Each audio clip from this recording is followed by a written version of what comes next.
반갑습니다. 송주준입니다. 오늘 저는 백종원 대표에 대한 이야기를 좀 해보고자 하는데요.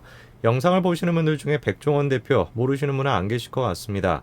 백종원 대표의 별명이 한 가지가 있죠. 프랜차이즈의 신. 진짜 신이라는 겁니다. 백종원 대표가 건드리는 거는 모든 게 다 성공한다 라고 하는 얘기가 있을 정도로 골목 시장의 제왕이자 프랜차이즈의 신, 이게 이제 백종원 대표입니다. 근데 많은 분들이 백종원 대표에 대해 가지고 모르고 계시는 것이 한 가지가 있는데요. 바로 이것이 제가 백종원 대표를 정말 좋아하는 이유이기도 합니다. 다른 그 어떤 정치인보다도 자유시장 정책에 대해서 누구보다도 잘 이해하고 있는 사람이 백종원 대표고요. 그냥 이해하는 수준을 뛰어넘어 가지고 그거에 대해서 소신 발언까지 하고, 그런 식으로 소신 발언하면 어떻게 되는지 잘 아시죠? 그렇죠? 사회적으로 매장이 되지 않습니까? 그런데 매장은커녕 더 많은 인기를 얻는 거, 그게 백종원 대표입니다. 괜히 그래가지고 백종원 대표가 대선에 나온다라고 하는 얘기가 있었던 게 아니죠. 오늘 제가 영상을 통해서 좀 말씀드리고자 하는 것이 무엇이냐, 백종원 대표가 과거에 어떤 식의 소신 발언을 했는지, 그리고 그런 식의 소신 발언이 얼마나 지금 문재인 정부와 정반대 위치에 있는지, 그리고 백 대표의 얘기를 듣지 않았던 문재인 정부의 정책이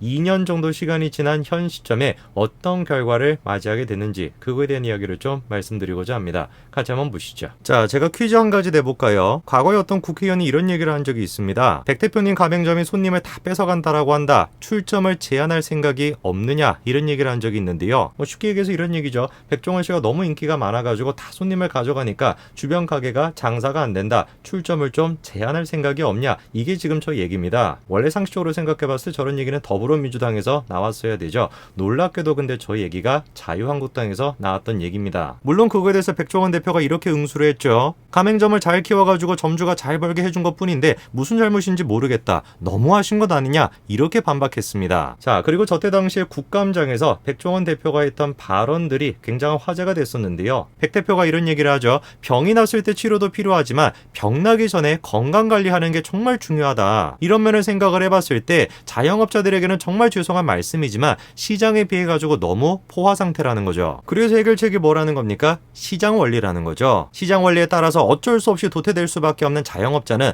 도태가 돼야 된다. 자유한국당이 됐건 더불어민주당이 됐건 자유의 가치, 시장의 가치, 이런 것들을 지금 중시하지 않아요. 이 사람들이 지금 중시하고 있는 건 뭡니까? 상생, 공생, 이런 개념들입니다. 말이 좋아 상생인 것이지 사실상 정치적인 이점에 따라 가지고 약자와 강자를 의도적으로 나눠버리고 강자가 항상 약자를 위해서 희생해야 된다. 그게 지금 저 사람들이 얘기하고 있는 상생 아닙니까? 그거에 대해서 백 대표가 이렇게 얘기합니다. 상생이라고 하는 것은 일방적으로 한쪽이 양보하는 게 아니라는 거죠. 진정한 상생이라는 것은 뭡니까? 약자와 강자 어느 쪽이 됐든지 간에 양쪽이 다 같이 산다. 그게 바로 상생의 의미인 것이지 한쪽이 희생하는 게 아니라는 겁니다. 백종원 대표가 저런 식으로 소신을 밝힌 지도 지금 벌써 몇 년의 시간이 지났습니다. 그 시간 동안에 계속해가지고 문재인 정부가 됐건 뭐 여당이 됐건 야당이 됐건 다 마찬가지죠. 다 한 통속으로 상생, 공생, 듣기 좋은 얘기, 그런 것들을 통해서 국민들을 속여오지 않았습니까? 국민을 위한 것이다, 약자를 위한 것이다. 저들은 밖으로는 그렇게 얘기하지만 뒤로는 뭡니까? 다 자기들 지금 뒷배 채우고 있는 거죠. 자, 대전에 아마 사시는 분들은 들어보셨을 텐데요. 청년구단이라고 하는 게 있죠. 이 청년구단이라고 하는 것이 무엇이냐?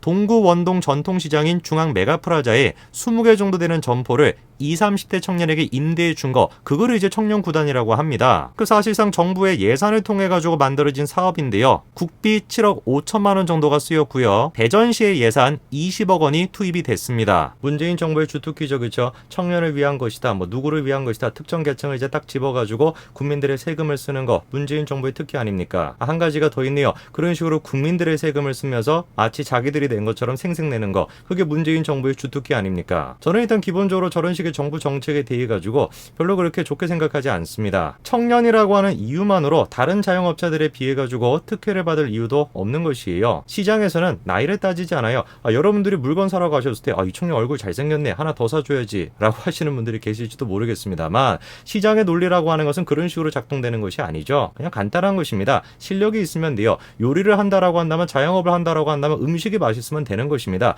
누가 요리를 했냐, 얼마나 얼굴이 잘생긴 사람이 요리를 했냐, 얼마나 착한 사람이 요리를 했냐 그거 묻지 않습니다. 그게 시장의 공정성이죠. 근데 저런 식의 공공사업의 문제가 뭐냐면 그냥 시장에 나갔으면 자연스럽게 도태가 될 법한 그 정도의 실력을 가지고 있는 사람들이 저런 식의 공공사업으로 인해 가지고 국민들의 세금을 바탕으로 해가지고 어거지로 사업을 이어나갈 수가 있다라는 겁니다. 자연 도태가 돼야 되는 사람이 도태가 안 되게끔 억지로 막고 있는 거, 저게 대표적으로 공공사업의 문제점이죠. 대전에 지금 저렇게 만들었다라고 하는, 전통시장을 활발하게 하기 위해서 만들었다라고 하는 수십억 정도의 세금을 썼다라고 하는 저 청년구단, 그 실태는 과연 어땠을까요? 백종원 씨가 지금 하고 있는 프로그램이죠. 백종원의 골목시장에서도 저 청년구단을 찾았습니다. 자, 그런데 그 당시에 백종원 씨는 저 청년구단에 대해서 근본적인 문제점을 좀 지적을 했는데요. 보시게 되면 이런 식으로 다양한 지금 가게들이 모여 있는 곳이 청년구단입니다. 이런 식으로 메뉴가 중복이 되게 된다면 청년몰은 끝난 셈이다. 반드시 2, 3년 안에 주저앉을 것이다. 이렇게 경고했죠. 뿐만 아니라 백종원 대표는 가게 점주님들의 실력에 대해서도 지적을 했습니다. 자, 일단 청년구단에 있는 버거집에 지금 방문을 했는데 치킨을 지금 저렇게 먹고 있죠. 근데 문제가 뭡니까? 치킨이 덜 익은 겁니다. 약간 지금 덜 익은 수준이 아니라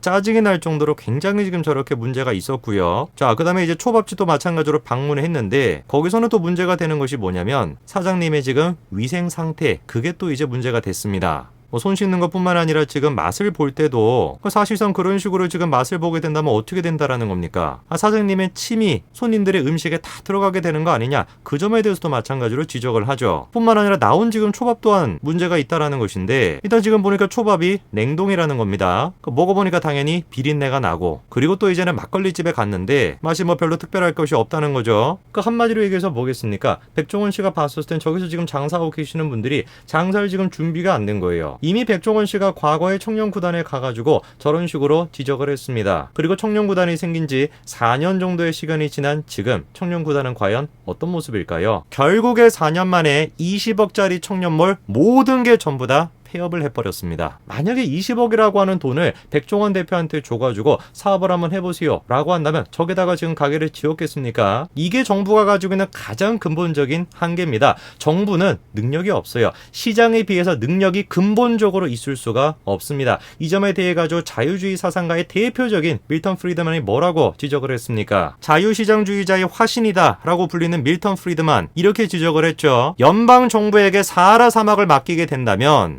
5년 안에 뭐가 다 사라져버릴 거라는 거예요. 모래가 전부 다 사라져버릴 거라는 겁니다. 왜 도대체 정부가 나서게 된다면 문제가 발생하는 것일까요? 왜 정부는 도대체 시장에 비해 가지고 능력이 떨어지는 것일까요? 가장 근본적인 이유는 무엇이냐? 정부는 권력을 가지고 있기 때문에 인간의 근본적인 욕심으로 인해 가지고 타락하기 쉽다는 겁니다. 그거를 몸소 보여주고 있는 것이 문재인 정부죠. 국민들한테는 저런 식으로 공공임대주택에 살아라 라고 얘기해놓고 정작 자기들은 어떻게 합니까? 이런 식으로 투기를 합니다. LH 투기 사태가 난리가 났었는데 그 이후에도 청와대에서 반부패 비서관이라고 하는 사람이 또다시 이번에 마찬가지로 투기 논란이 일어났습니다. 반부패 비서관이 부패를 하는 거, 그게 문재인 정부의 가장 큰 특징이자 저것이야말로 정부가 왜 부패할 수밖에 없는가를 가장 근본적으로 잘 보여주는 예시죠. 정부는 원래 그럴 수밖에 없는 겁니다. 권력을 쥐고 있는 소수의 인간 집단이기 때문에 당연히 부패할 수밖에 없는 겁니다. 한 가지 사업에 대해서 한 집단이 나서가지고 했을 때 좋은 결과를 만들어내겠습니까? 아니면은 수십억 명의 사람들이 자연스러운 경쟁을 통해 가지고 능력이 있는 사람이 자연스럽게 만들어지고 그 사람이 사업을 맡았을 때 좋은 결과가 만들어지겠습니까? 답이야 너무나 뻔한 거겠죠. 백종원 씨는 이미 국감장에 가서도 자유의 가치에 대해서, 시장의 가치에 대해서 경고를 했습니다. 그리고 국비 30억 가까이 가 쓰인 저 사업에 대해서도 아주 강력하게 비판을 했었죠. 그러나 대개 정부 사업이 그런 것처럼